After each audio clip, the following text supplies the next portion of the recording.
Assalamualaikum warahmatullahi wabarakatuh.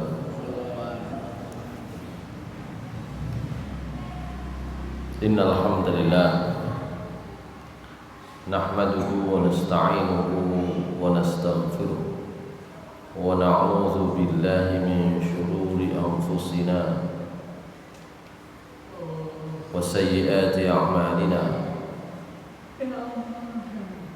Man yahdihillahu فلا مضل له ومن يضلله فلا هادي له أشهد أن لا إله إلا الله وحده لا شريك له وأشهد أن محمدا عبده ورسوله لا نبي بعده اللهم صل وسلم وبارك على نبينا محمد وعلى آله وصحبه ومن والاه. Rabbi shrah li sadri wa yassir li amri wahlul 'uqdatam min lisani yafqahu qawli. Rabbi zidni 'ilma warzuqni fahma bi rahmatika ya arhamar rahimin. Qala Allah ta'ala fi kitabihil karim. A'udzu billahi minasy syaithanir rajim. Bismillahirrahmanirrahim. Ya ayyuhalladzina amanu taqullaha haqqa tuqatih wa la tamutunna illa wa antum muslimun. Shadaqallahul azim. Amma ba'du, ma'asyiral muslimin rahimakumullah. Pertama, marilah kita bersyukur kepada Allah Subhanahu wa taala bahwa sampai petang hari ini Allah Subhanahu wa taala memberikan kepada kita karunia dan nikmat, baik itu yang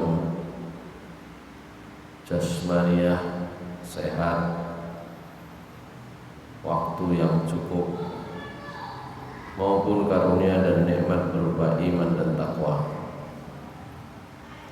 Salawat dan salam mudah-mudahan tetap tercurah kepada Nabi Muhammad sallallahu alaihi wasallam, pada keluarga beliau, para sahabat, orang-orang yang mengikuti jalan Rasulullah sallallahu alaihi wasallam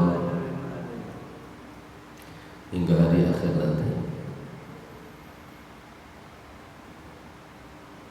Berikutnya Allah Subhanahu wa taala mengingatkan kita semua dengan banyak nikmat yang sudah diberikan kepada kita sekalian. A'udzu billahi minasyaitonir rajim. Wa idz ta'azzana rabbukum la in syakartum la azidannakum wa la in kafartum inna 'adzabi lasyadid. Hanya saja memang karunia dan nikmat Allah Subhanahu wa taala itu amatlah banyak. Wa in ta'uddu ni'matallahi la tuhsuha. Termasuk yang dirayakan oleh bangsa Indonesia itu berupa kemerdekaan.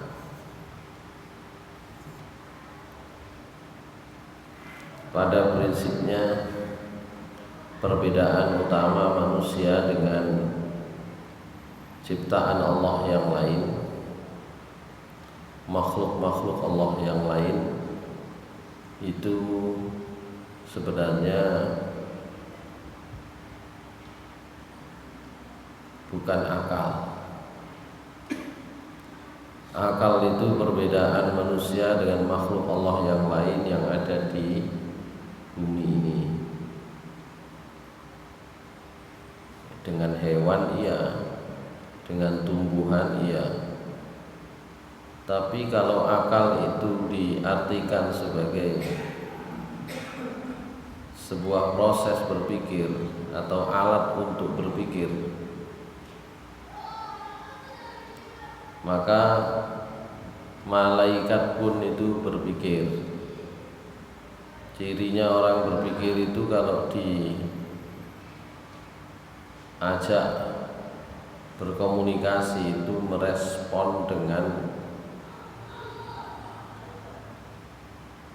melakukan serangkaian nopo istilahnya. Kalau dalam bahasa filsafat itu generalisasi, klasifikasi, kategorisasi. Jadi kalau orang diajak berbicara kemudian dia akan merespon iki maksudnya apa, ya. Terus kemudian bab opo sing dipakai dijadikan bahan pembicaraan, terus kemudian arahnya kemana dan seterusnya, itu berpikir. Karena itu malaikat ketika diajak bicara oleh Allah Subhanahu wa taala, diberitahu oleh Allah Subhanahu wa taala,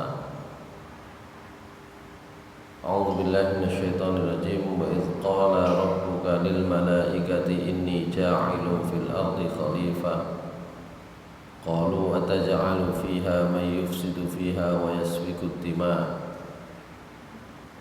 wa nahnu nusabbihu bihamdika wa nuqaddisu lak qala inni a'lamu ma la ta'lamun.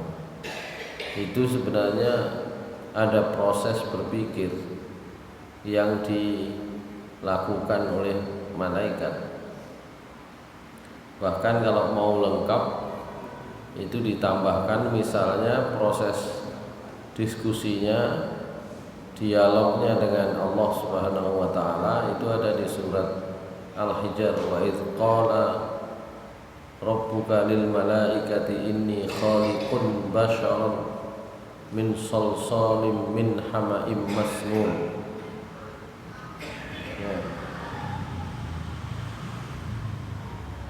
Jadi kalau mau diurut rangkaiannya, itu yang diucapkan Allah Subhanahu wa taala itu ada di sini dulu. Jadi ketika Allah mengatakan wa idz qala rabbuka lil malaikati inni ja'ilun fil ardi khalifah, iku mandek dhisik, aku kate gawe akan menjadikan seorang khalifah, menunjuk seorang khalifah di muka bumi. Ada informasi yang belum selesai di ayat yang ke-28 dari surat Al-Hijr tadi itu rangkaian informasi yang diberikan oleh Allah dirinci. Sinten sing jadi khalifah itu akan diciptakan sebagai khalifah di muka bumi. Maka Allah memberi informasi lagi, inni khaliqun basyaran min salsalin min hama'im masnun. Ya manusia ini akan aku jadikan dia sebagai khalifah. Dia akan aku ciptakan dari tanah liat kering yang berasal dari lumpur hitam yang dibentuk.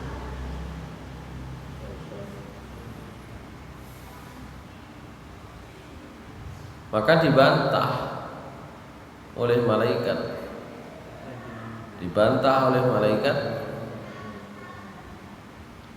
Qalu wa taj'alu fiha may yufsidu fiha wa yasfiku ad-dima' wa nahnu nusabbihu bihamdika wa nuqaddisu lak.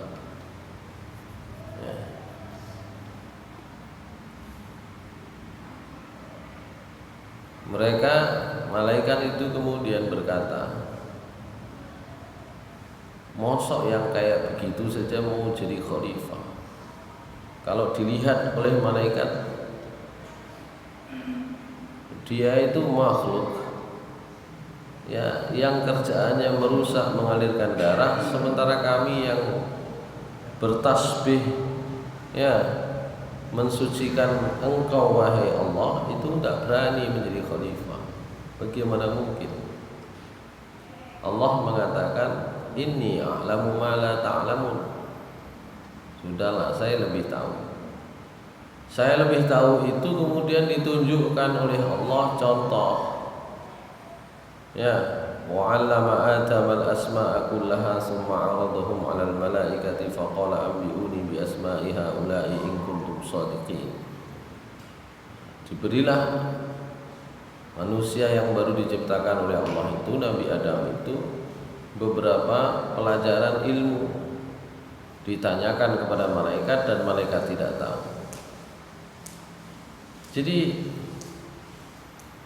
ada proses dialog. Tapi memang dasarnya meskipun malaikat itu berpikir, mencerna, mengklasifikasi, mengkategori, kan malaikat sudah mengambil kesimpulan. Iki kategori ini bahaya, ini makhluk yang bahaya, gitu. Itu proses berpikir. Tapi malaikat itu tidak diberi kemerdekaan, betul bebas. Sehingga Allah menyebut bahwa ciri malaikat salah satunya adalah termasuk nanti yang menjaga neraka, alaiha malaikatun ghilazun syidadul la ya'sunallaha ma amarahum wa yaf'aluna ma yu'marun. Jadi malaikat itu hanya menjalankan perintah, ya, tidak pernah melanggar perintah Allah, mengerjakan seluruh yang diperintahkan. Jadi malaikat tidak punya kemerdekaan. Saya sering umpamakan itu seperti tentara. Tentara itu mosok gak duwe pikiran, duwe pikiran. Dikon budal perang niku mosok gak mikir, ya mikir. Perang. Ayo berangkat nang Papua, mikir. Waduh, oleh tugas gak enak, mikir. Tentara. Tapi tentara itu dibuat tidak boleh membantah, gak ada pilihannya. Kalau surat tugasnya sudah turun ya berangkat. Nek gak mau berangkat, metu dari tentara. Ya. Begitu. Jadi malaikat itu gampangannya, sederhananya itu seperti tentara. Tergantung perintah atasannya. Malaikat tergantung perintah Allah Subhanahu wa taala. Nggak punya kebebasan, meskipun sebenarnya iso angen-angen bisa berpikir. Maka karena itu manusia itu kelebihan utamanya adalah kemerdekaan, merdeka. Sehingga Allah Subhanahu wa taala menegaskan, ya, baik di dalam surat nomor jenenge Al-Baqarah ayat 256 nomor 256 itu. La ikraha fid din qad tabayyana ar-rusydu minal ghayy faman yakfur bit-taghuti wa yu'min billahi faqad istamsaka bil 'urwatil wuthqa la infisama laha. Apa? Wallahu sami'un alim. Gak dipaksa. Wong sing bener iku wis cetha. Nggak dipaksa. Manusia itu bebas.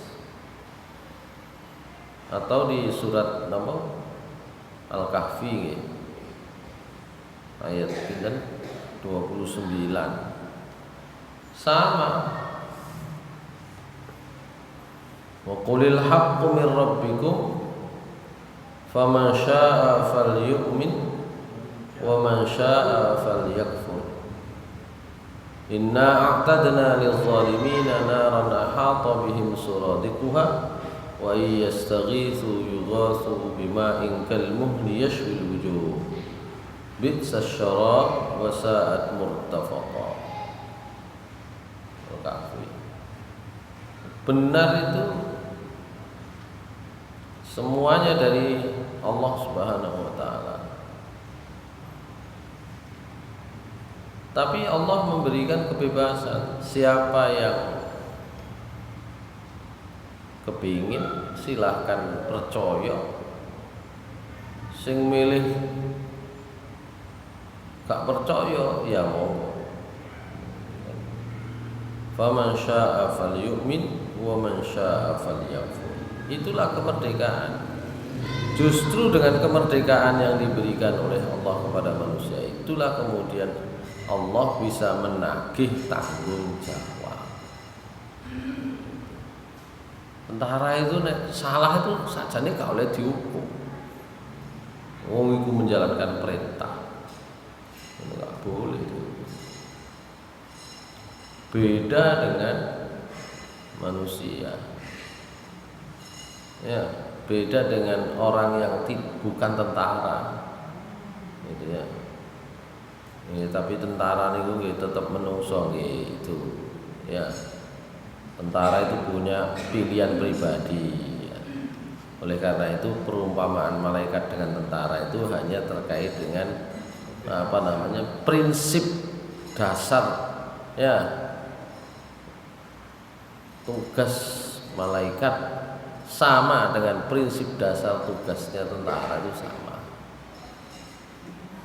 Tapi mboten enten malaikat kok mari ngono disersi kaya polisi atau tentara itu tidak ada. Ya, itulah menunjukkan bahwa meskipun tentara tetap manusia. Jadi kemerdekaan itu adalah yang paling utama dari kelebihan utama manusia itu. Tinggal mengisinya. Masalah jadi apa itu masalah yang bukan menjadi bebannya manusia. Menjadi pemimpin atau menjadi rakyat biasa itu bagiannya Allah Subhanahu wa taala yang membagi sing ngedum. Ya. Yang penting itu kalau jadi pemimpin apa yang harus dilakukan, Allah sudah membuat aturan. Kalau menjadi rakyat itu apa yang harus dilakukan juga Allah sudah membuat aturan itu saja. Dadi wong sugih apa sing dilakoni, dadi wong gak duwe ya sebaliknya ya begitu. Jadi wong pinter ya apa yang harus dikerjakan. Jadi wong ya sinau kok gak ngerti-ngerti itu juga gak masalah. Yang ditanya oleh Allah Subhanahu wa taala itu ketika dalam posisi itu apa yang dilakukan. Itu saja. Itu merdeka. Jadi merdeka itu ciri khas manusia. Lho kok mantun niku kemerdekaan itu digadaikan dengan ya perkara-perkara yang ada di dunia, itulah kesalahannya manusia. Aslinya merdeka, mari ngono anak tersandera. Ya, tidak merdeka lagi. Ya. Itu banyak kasus tersandera oleh pekerjaannya, tersandera oleh hartanya, tersandera tidak merdeka oleh keluarganya, tersandera oleh ada banyak hal. Tersandera atau tidak itu ukurannya bukan ukuran yang sifatnya duniawi. Kalau ukuran duniawi tidak ada orang seneng dunia niku gak tersandera mau seneng. Tersandera itu artinya menjadi tidak bebas menjalankan aturan Allah, itu jadi tidak bebas itu tersandera, gak merdeka gitu.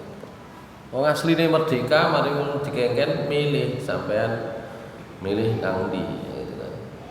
Maka ketika sudah membuat pilihan, dia sesungguhnya sudah harus mengikuti pilihan itu dan bertanggung jawab atas pilihannya. Masyaallah muslimin rahimahullah. Itu yang pertama tentang hakikat kemerdekaan. Itu ciri manusia, tidak ada makhluk yang lainnya. Kalau mau dibahas ya tetap selain manusia yang dimintai tanggung jawab itu ada bangsa jin gitu ya. Ya ada kemerdekaannya. Tapi kalau jin dengan manusia itu kan beda kualitas gitu ya. Mboten enten kok makhluk Allah yang namanya jin itu diberi kewenangan, itu tidak ada. Manusia itu diberi kemerdekaan sekaligus kewenangan. Kewenangan apa? Kewenangannya di muka bumi ini. Itu kewenangan, dikai kewenangan, bukan dikai bebas tok. Nek dikai bebas tok itu arek cilik. Arek cilik lho bebas tok. Enggak punya kewenangan. Ya. Tapi kalau bebas dan diberi kewenangan itu manusia sesungguhnya. Ya. Jin enggak punya kewenangan, ono PT, ono apa niku mboten urusane jin, enggak ada jin itu kok kemudian ngurusi niku mboten. Paling gara-gara gak punya kewenangan akhirnya sing dilakukan ya bisik-bisik tok. Kan gitu ya. Bisik-bisik tok. Ono PT itu cocok didu kan ngono ya. Bisik-bisik tok ae. Jin itu. Yang punya kewenangan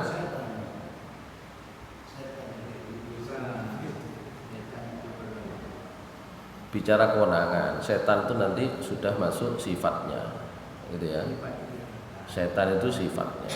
Artinya jin itu tidak punya kewenangan napa jenenge ngeduk lemah ka ono, gawe sumur ka ono, ngoten enten. Itu loh. Itu maksud saya. Ya kalau bisi ngeduk bete itu jin yang sudah kesetanan gitu ya. Itu sudah punya sifat setan. Termasuk jin itu gak duwe kewenangan iki azan nang kene gak ono. Yang duwe kewenangan azan gawe mik ku sampean manusia.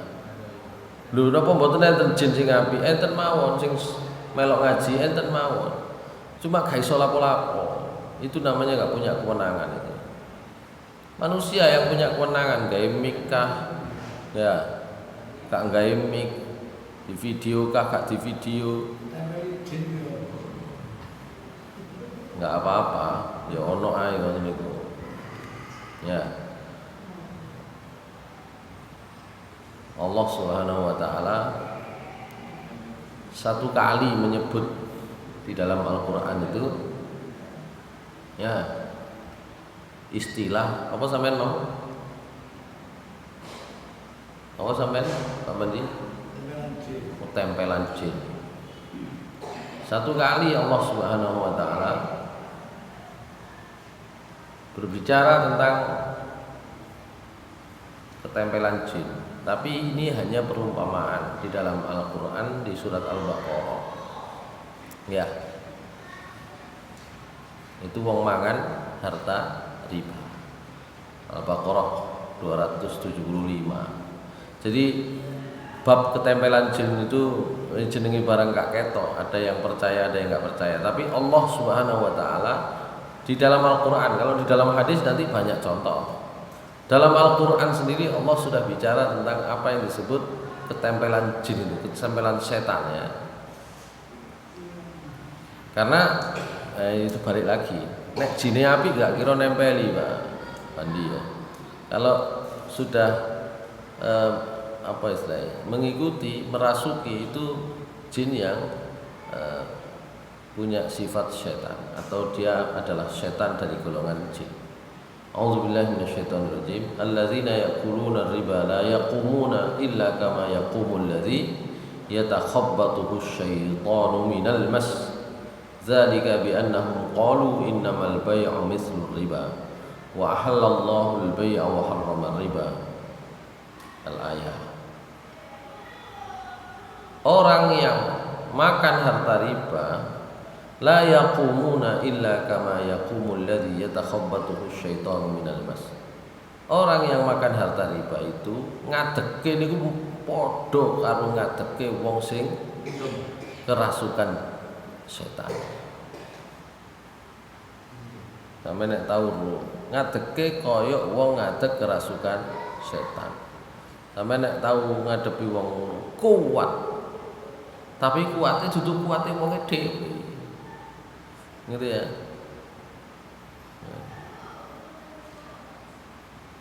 Kuat tapi rapuh. Ya.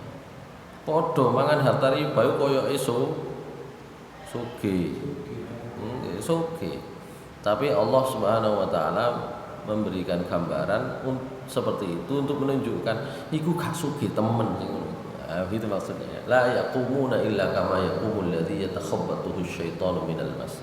Itu saya hanya tadi menyinggung, tidak bahas bab riba tapi menyinggung napa wonten wong ketempelan jin. Allah Subhanahu wa taala menggunakan istilah itu satu kali di dalam Al-Qur'an. Ya. Paling tidak yang kalimatnya itu ya ketempelan itu tadi ya. Kalau kalimat-kalimat lain yang menunjukkan itu orang itu dikendalikan oleh setan banyak ya. Di dalam Al-Qur'an apalagi dalam hadis contoh-contohnya banyak. Baik. Yang kedua terkait dengan kemerdekaan itu saya sudah berapa kali ini menyampaikan di beberapa tempat. Barangkali kadang-kadang penting untuk nek wis mlebu tanggal 9 Ramadan itu memperingati hari kemerdekaan. Karena hari kemerdekaan itu dalam hitungan Hijriah kalendernya itu ada di tanggal 9 Ramadan. Dinone dina Jumat. Tanggal 9 Ramadan. Begitu ya. Tahunnya 1364 Hijriah. Cuma karena bayarannya itu mesti bulannya ngenteni awal Agustus, awal September, mboten awal Muharram, awal Safar. Akhirnya lali. Nah, menurut kula memang ada tentu saja skenario untuk menggantikan hitungan Hijriah dengan hitungan Miladiah ada. Tapi yang paling penting dari skenario itu adalah napa jenenge?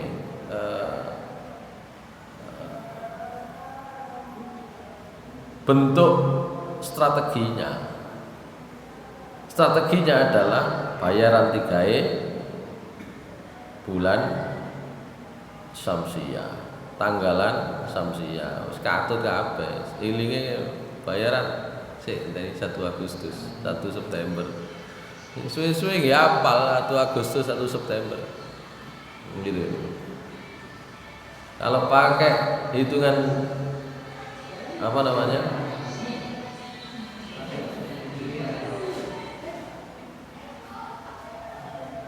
Kalau pakai hitungan Hijriah ya sebenarnya suwe-suwe ya eling 9 Ramadan 1364 Hijriah. Saiki umure wis kate 81. Enteni Ramadan 7 bulan kas. Sekarang kan tanggal berapa? Tanggal 3 ya. 3 apa? 3 Safar. Sekarang tanggal 3 Safar. Ramadan itu bulan nomor bulan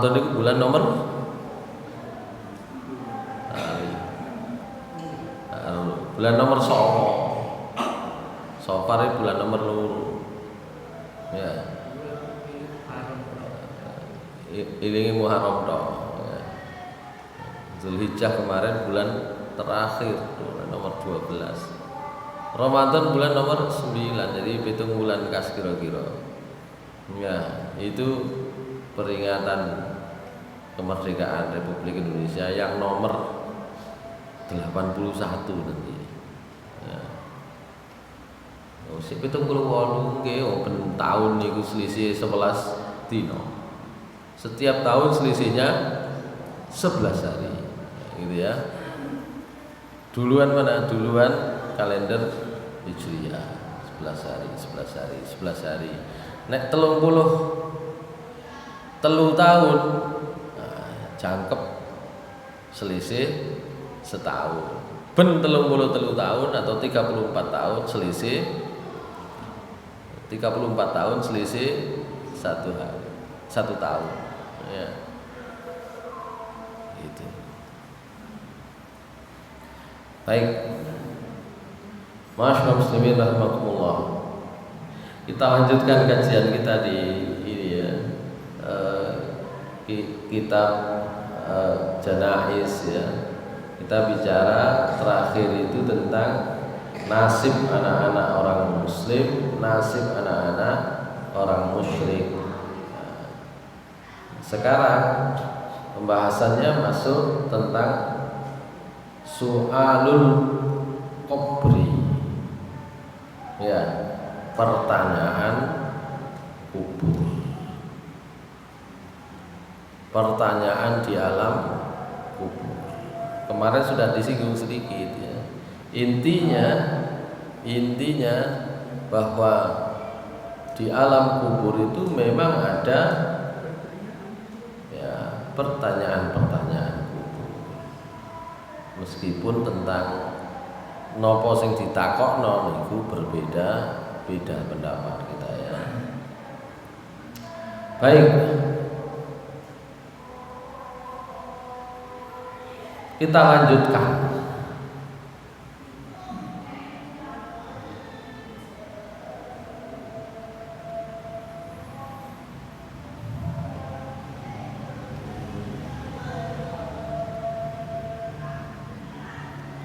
Kemarin terakhir kita bahas apa kemarin itu, ya, tentang ahlus sunnah sepakat, ya, bahwa pertanyaan kubur itu ada.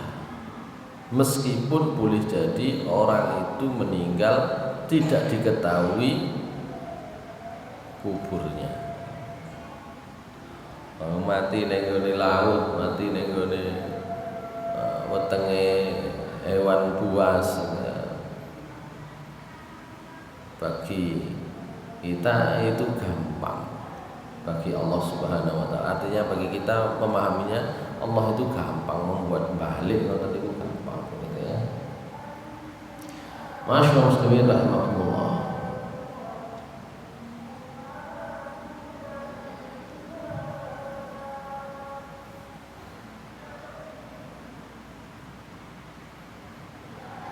Baik, kita lanjutkan.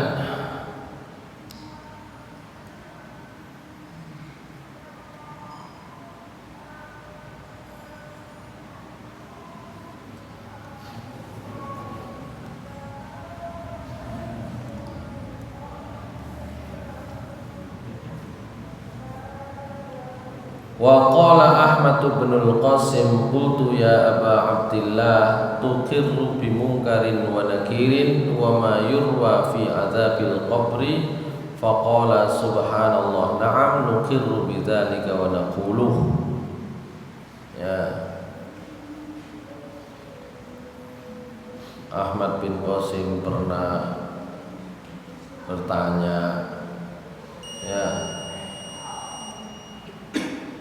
kepada Imam Bukhari, Abu Abdillah panggilannya, tukirru bi mungkarin wa nakirin, sampean percaya mungkar nakir, termasuk riwayat tentang azab kubur.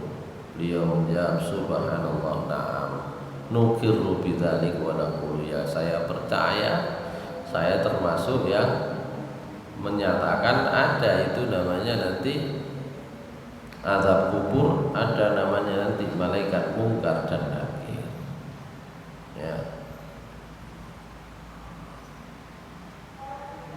Meskipun dalam kaitannya dengan penjelasan dalam kitab Sahih Bukhari Fathul Bari, Ibnu Hajar Al-Asqalani menceritakan bahwa seorang ahli fikih yang lain namanya Ibnu Hazm, terus ada Ibnu Hubairah, itu berpendapat anna su'al yaqau 'ala ruh faqat. Soal atau pertanyaan kubur itu ya cuma ruhnya saja. Min ghairi audin ilal jasad. Ya. Jasadnya gak melok-melok ruh. Ada pertanyaan begitu itu. Ya, karena pikirannya sederhana tadi itu. Ya. Kalau ruhnya ditahan di alam barzakh, tapi jasadnya bisa di mana-mana tadi itu. Bisa di dalam laut kalau itu mati tenggelam, bisa di dalam perut hewan buas, bisa di mana-mana. Tapi ini menyalahi pendapat para ulama secara umum yang menyatakan tu'adur ruhu ilal jasadi au ba'duhu kama sabata fil hadis walau kana ala ruhi faqat lam yakun lil badal bidzalika ikhtisasun. Ya. Roh itu akan dikembalikan ke jasad. Ya. Baik utuh maupun sebagian itu tetap akan dikembalikan ke jasad sebagaimana ada dalam beberapa riwayat.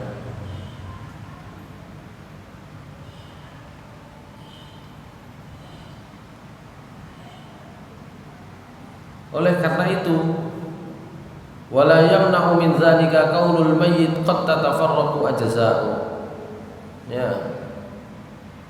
Keadaan ini tidak menghalangi, tidak menjadi kesulitan meskipun jasad itu sudah pisah-pisah.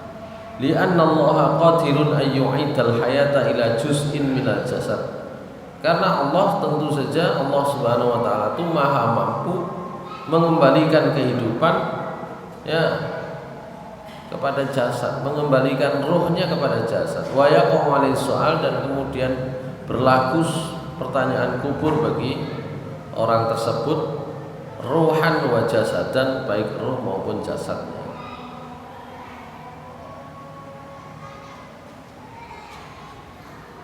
Oleh karena itu, ya, mayit qad yushahidu fi qabri halal mas'alah la athara fihi min iqatin wala ghairi wala daikin fi qabri wala sa'atin wa kadzalika ghairul maqbul kal masrur. Ya.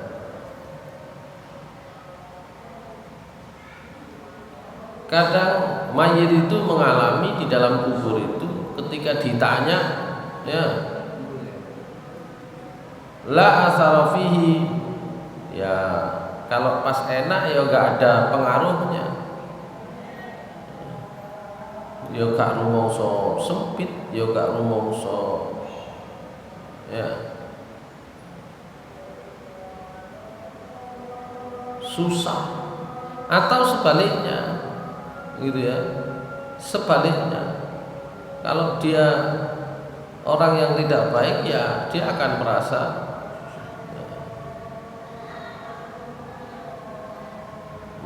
sempit, merasa susah. Termasuk orang yang tidak dikubur, seperti yang disalib ya dan seterusnya. Gitu. Jadi memang ada yang berpendapat nek ruh tok iku gak ono pengaruhe. Ya, apa namanya? Sempit gak sempit, ya, susah gak susah gak ono pengaruhe. Nek jasad ono pengaruhe ngono. Ya. Nek roh saja disalib itu juga gak pengaruh, tapi kebanyakan ulama berpendapat Gusti Allah menghadirkan kesulitan di alam kubur atau alam barzakh itu bisa di mana saja, nggak ada masalah. Tidak dikubur, kuburan itu digawe ciut, digawe ombo, digawe gede, itu tetap kalau memang itu dia berlaku tidak baik ya. Masih ombo kayak kuburan Cina niku sampeyan semerap ya. Ombo. Ya, ombo. Ya, sembarang sak paketan perabote ana kuno gitu ya. Napa maneh nek sampe nang pundi sentong iku lawang. Kaplingane iku ratusan juta padha mek tuku omah. Tuh. Nggih. Kaplingane itu disentong ya. Jembatan layang lawang itu sampai ngulon munggah. Semakin dukur semakin larang. Ya. Polane nek dukuran gak kebanjiran ngono paling. Tapi mereka percaya itu posisinya semakin tinggi itu semakin bagus ya. Bagi Allah gak pengaruh digawe ombo, digawe ciut, gak ada pengaruhnya, gampang Allah menghadirkan itu. Baik. Masyaallah muslimin rahmatullah. Itu terkait dengan perdebatan. Wallahu a'lam tentang itu semua, tapi memang Allah Subhanahu wa taala maupun Rasulullah SAW menginformasikan yang jelas azab kubur itu ada, karena itu hadisnya Rasulullah SAW mengajarkan supaya kita memohon kepada Allah perlindungan dari azab kubur. Ya. Dalam sebuah riwayat Zaid bin Sabit radhiyallahu an menceritakan, baina Rasulullah SAW fi haidin li Bani Najjar ala baghlatihi wa nahnu ma'ahu idh hadat bihi faqatat tulqihi fa idza qabru sittah aw khamsa aw arba'ah faqala man ya'rifu ashaba hadhil qubur faqala rajulun ana qala famata mata haula'i qalu matu fil ashraq faqala inna hadhil ummah tubtala fi kuburiha falaula alla tadafanu la ta'awtu Allah ay yusmi'akum min azabil qabri alladhi asma'u minhu. Jadi Rasulullah SAW satu saat lewat satu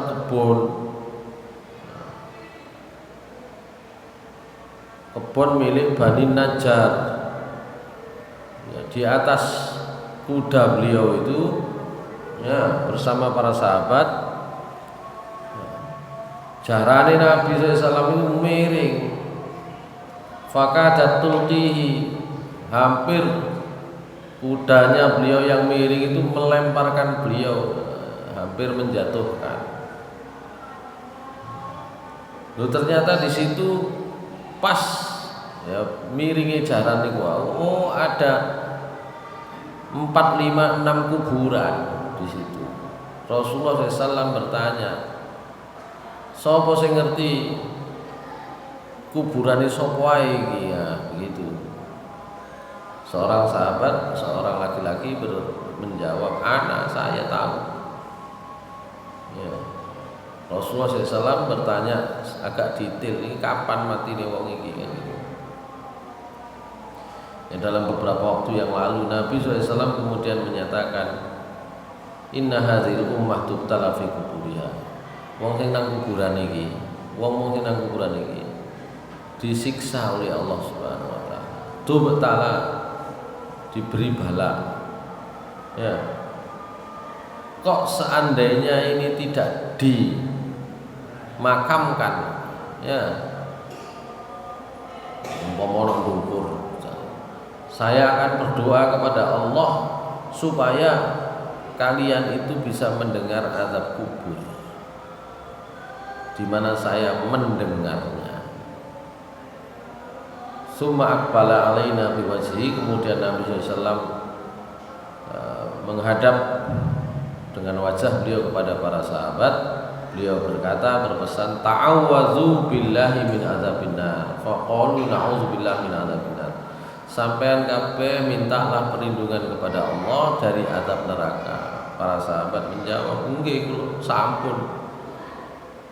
Kabeh niki pun njaluk perlindungan kepada Allah dari azab neraka. Nabi SAW melanjutkan, ta'awwazu billahi min azabil qabri. Nah, kalau gitu sekarang berlindunglah kepada Allah dari azab kubur. Qalu, mereka bertanya, na'udzu billahi min azabil qabri. Oh, mereka menjawab, na'udzubillahi min adzabil qabri, kami berlindung kepada Allah dari azab kubur. Qala ta'awwadzu billahi minal fitan ma dhahara minha ma batan. Qala na'udzubillahi minal fitan ma dhahara minha ma batan.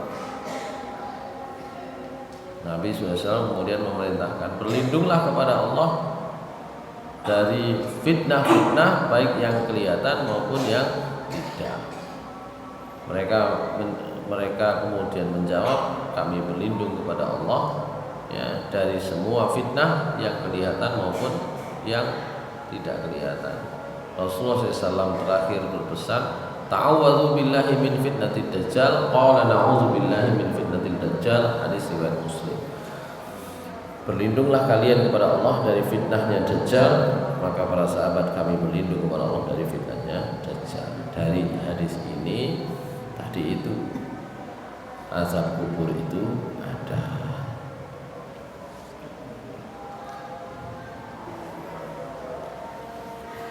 Atau dalam riwayat yang lain yang sering kita dengar dari sahabat Anas radhiyallahu an Nabi SAW bersabda, innal abda idza wudi'a fi qabrihi wa tawalla anhu ashabuhu.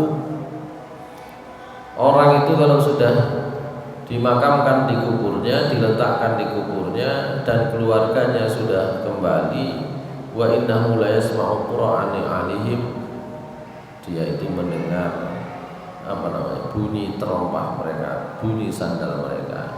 Kalau sudah demikian, atahu malakani fayaqudanihi, maka datanglah pada saat itu dua malaikat yang keduanya duduk di dekatnya, fayaqulani lahu, maka dua malaikat itu akan berkata, ma kunta taqul fi hadzal rajul li Muhammadin, sampai roa sapa Muhammad niku. Fa ammal mu'min fa yaqul asyhadu annahu abdullah wa rasuluh, maka kalau dia orang beriman akan menjawab, saya bersaksi bahwa dia adalah hamba Allah dan Rasulnya. Dua malaikat akan berkata lagi, unzur ila maq'atiha minan nar, qad abdalakallahu bi maq'adan minal jannah. Wis nek ngono delok tempatmu di neraka itu sudah diganti oleh Allah dengan tempat di surga. Fayarahuma jami'an. Ya. Wa amal kafir wal munafiq, adapun orang kafir dan munafik, fayuqalu lahu ma kunta taqul fi hadzal rajul. Orang munafik, orang kafir ditakoni, sampean ngerti ya Muhammad iku sapa? Fayaqul la adri kuntu aqul ma yaqulun nas, aku karo ya wis pokoke melok wong-wong mawon ya apa akeh wong-wong. Fayaqulani la taraida wa la talaida wa yadribu bi matarika min hadidi darbatan fayusihu sayhatan fayasma'uha man yalihi ghaira saqalain. Malah kok sampai nggak ngerti belas ngono, nah, begitu. Wah, sampai karo berarti. Ya. Wala talaida. Ya. Sampai niku karo yo katakon kok. Nah, begitu ya. Madaroida wa matalaida itu kira kurang lebih sampai itu ngerti yo katakon. Maka orang itu akan dipukul ya dengan apa? Dengan tongkat besi satu pukulan. Ya. Fayasihu sayhatan. Ya. Dia akan berteriak ya dengan satu teriakan. Ya.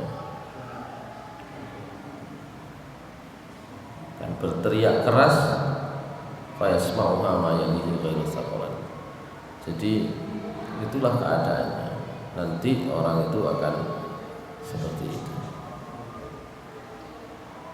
Pukul dengan apa namanya? Ya. Pemukul besi. Pemukul besi.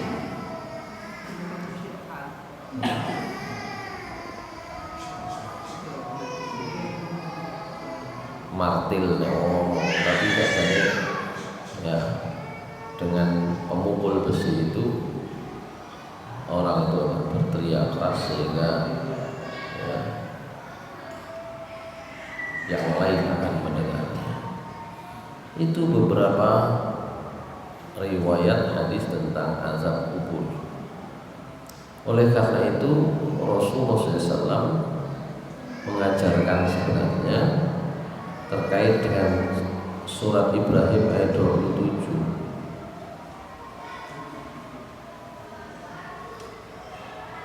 Terkait dengan surat Ibrahim ayat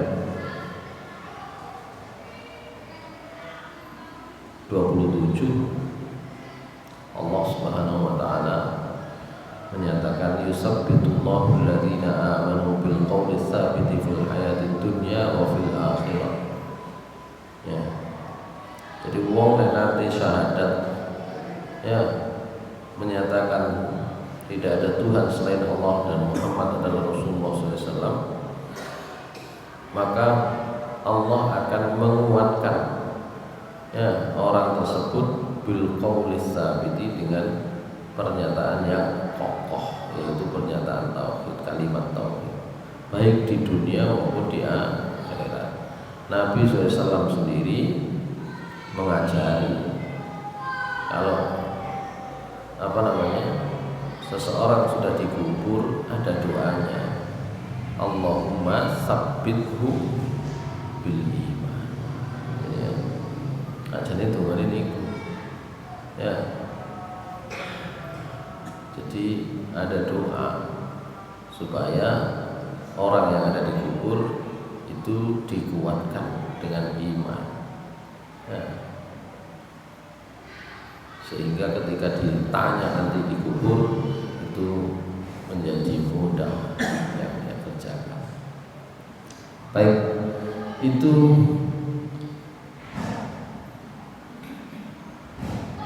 terkait dengan surat Ibrahim ayat 27. Satu lagi ya, hadis riwayat Ahmad dan diriwayatkan juga oleh Abi Hatim. Nabi SAW bersabda, Innal mayyita idza wudi'a fi qabrihi innahu yasma'u khafaqan alihim hina yuwallawna 'anhu. Fa in kana mu'minan kanat as-salat 'inda ra'sihi was-siyam 'an yaminihi waz-zakat 'an shimalihi wa kana fi'lal khairat min as-sadaqah was-silah wal ma'ruf wal ihsan 'inda rijlihi. Fayuta min qibali ra'sihi fataqul salat ma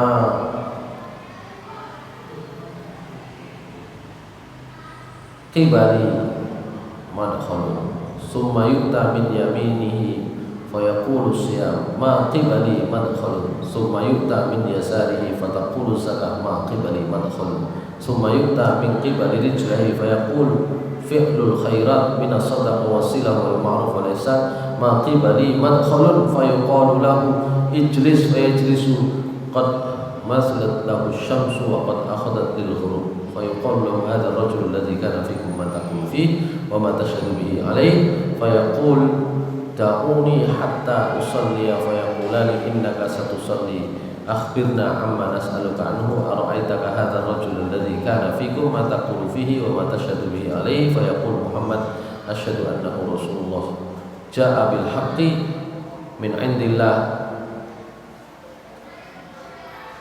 ila akhir. Nanti saya langsung terjemahkan saja ya. Ini lebih lengkap dari yang tadi itu. Lebih lengkap dari yang tadi. Kalau ini Rasulullah SAW menceritakan mayit itu kalau sudah diletakkan di kuburnya, dia mendengar terompah orang-orang yang meninggalkannya, keluarga yang meninggalkannya. Kalau dia orang mukmin, maka sholatnya itu akan ada di kepalanya, puasanya akan ada di sebelah kanannya, zakat itu akan ada di sebelah kirinya. Semua perbuatan baik, sedekah, silaturahim, kebaikan-kebaikan itu akan ada di kakinya. Jadi malaikat kata moro liwat ndas niku salate muni. Gak iso liwat gini. Kate liwat sisi kanan posone sing ngomong, ojo liwat kiri, ono dalane. Kate liwat kiri zakat ngomong, ojo liwat kiri, ono dalane. Kate liwat sikil, ya semua kebaikan-kebaikan itu membentenginya.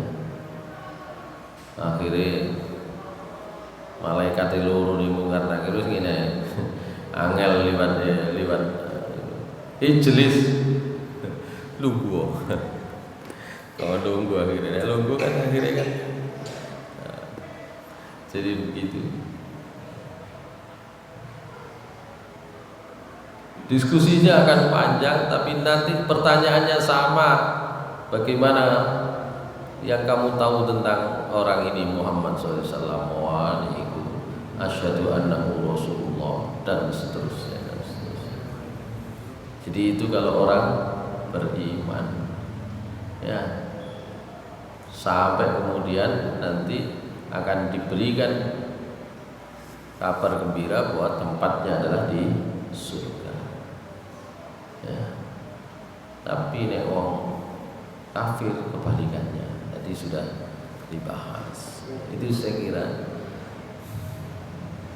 mboten enten sing tau ngalami ngeten iki. Mungkin jeneng karo sing. Jadi kebenaran berita seperti ini itu harus didasarkan pada kebenaran berita-berita yang sampai kepada kita dari Nabi Muhammad SAW maupun dari Allah Subhanahu Wa Taala dalam Al-Quran. Di Quran itu bagaimana kita? Oh iya, nanti ada babnya sendiri. Ya. Boten hal-hal yang seperti ini kan,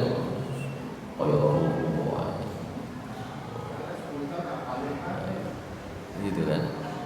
Bagaimana mempercayainya? Mempercayainya itu dengan logika.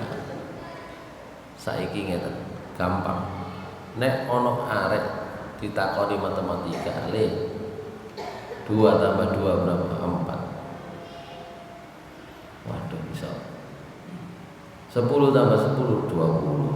50 tambah 50 100 bisa. Nanti perkalian. Ya. 5 kali 5 25. Begitu terus dijawab benar. Ya. Pembagian benar. Maka meskipun belum seluruh pertanyaan matematika itu diberikan, maka kita harus percaya bahwa wong iki benar pintar. Sama. Jadi kalau dia misalnya membuat pernyataan, harus kita akui pernyataannya benar. Sama dengan mempercayai perkara gaib. Perkara gaib itu gak ono sing ero. Ya boleh percaya. Percaya ini adalah dengan cara menguji bahwa seluruh perkataan Rasulullah SAW maupun ayat-ayat Allah Subhanahu Wa Taala di dalam Al-Quran yang bisa dibuktikan itu bener kabeh. Oh, pun kata sing iso dibuktekno bener kabeh niku gak ono sing salah. Dengan tahu itu, maka kita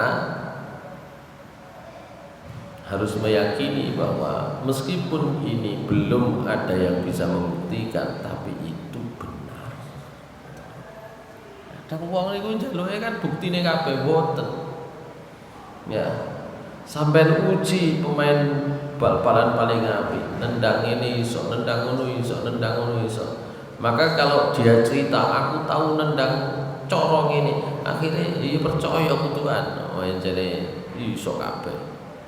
Yang terbukti. Percaya kepada hal gaib itu begitu. Kadang orang itu gurung tahu ngalami kok. Percaya. Tidak semua yang tidak kita alami itu tidak bisa dipercaya. Caranya adalah kita cari tahu mana saja pernyataan Allah Subhanahu Wa Taala yang sudah bisa dibuktikan dan mana saja percaya pernyataan Rasulullah SAW yang bisa dibuktikan. Dan tidak ada yang bohong sama sekali, maka berarti ini pun tidak bohong. Ngoten caranya. Dan yang bisa dibuktikan dari pernyataan Allah dalam ayat Al-Quran maupun pernyataan Rasulullah SAW dalam kaitannya dengan ilmu pengetahuan itu banyak sekali. Gak ono sing salah satupun. Kalau itu sudah tidak salah, maka yang tidak bisa diuji kalau belum berlaku ini juga harusnya gak salah, pasti benar. Begitu. Wong kabeh terbukti apa yang dialami oleh para sahabat, termasuk orang-orang kafir terhadap ayat-ayat Allah Subhanahu Wa Taala yang diturunkan. Kabeh kebukti. Dari situ saja. Dari sejarah yang pernah dialami para sahabat kita tahu Al-Quran semuanya itu terbukti kebenarannya. Maka kalau ada yang belum terjadi itu bisa dirumuskan atau bisa dibuat kesimpulan itu pasti benar dengan cara itu tadi. Ngoten carane. Sebaliknya nek ana siji sing salah, wis liyane enggak usah dipercaya. Ya iso bener iso salah. Gitu. Dalam kitab-kitab yang lain ketika diuji siji salah, liyane ana benere mungkin tapi salah ya masih terbuka gitu. Jadi sekarang ini Allah Subhanahu wa taala, ya ini karena pembahasan kita ini pembahasan di mana tidak semua orang mengalami, atau bukan tidak semua orang mengalami, belum mengalami, ya hanya yang mengalami malah kembali, itu masalahnya kan itu. Maka membangun keyakinannya adalah dengan logika matematika itu namanya, ya logika matematika. Saya kira demikian. Masih ada pembahasan tentang di mana tempatnya roh nanti ya. Tempatnya roh itu ada di mana? Itu Allah Subhanahu wa taala, Rasulullah SAW itu nanti menjelaskan. Baru setelah itu kita akan bicara tentang banyak kalimat zikir, doa, ya, istighfar, ya, karena itu dikaitkan dengan kematian. Akhirnya babnya ditambah, bab zikir itu di bawah. Saya kira demikian. Aku lupa lihat. Astagfirullahaladzim. Assalamualaikum warahmatullahi wabarakatuh.